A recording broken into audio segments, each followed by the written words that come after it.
Musta naman po ang pamumuhay niyong pagsasaka? Mahirap. Kasi hindi naman sapat ang kinikita ko sa pang-araw-araw na gastusin.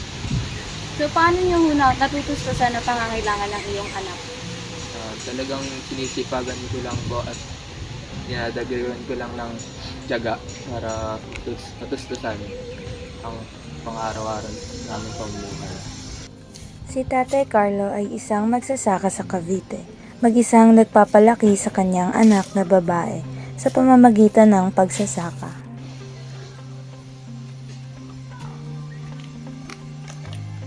Tay!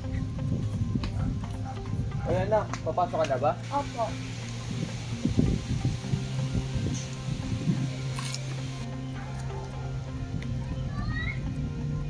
Pasensya ka na anak.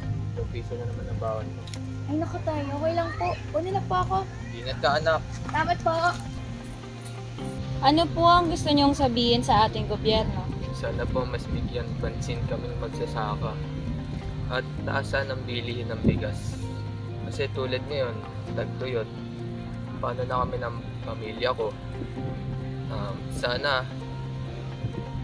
bigyan kami sapat na suporta ng gobyerno. Ang pinaka-in-demand na produkto sa Pilipinas ay bigas, kung kaya't dapat lang na ang mga piniproduce nito ay mas malaki ang kinikita. Ngunit hindi ganito ang realidad sa ating bansa.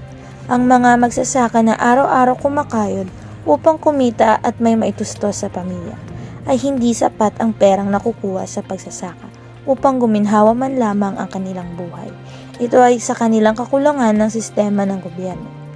Dapat lang nabawasan ang pag-import ng bigas galing sa ibang bansa, kundi mas tangkilikin ang ating bigas na inaani ng ating mga kababayang magsasaka. At ang bigas nila ang dapat na i-export sa ating bansa. At dapat din itaas ang kanilang sweldo para masuklian ng tama ang kanilang paghihirap na trabaho.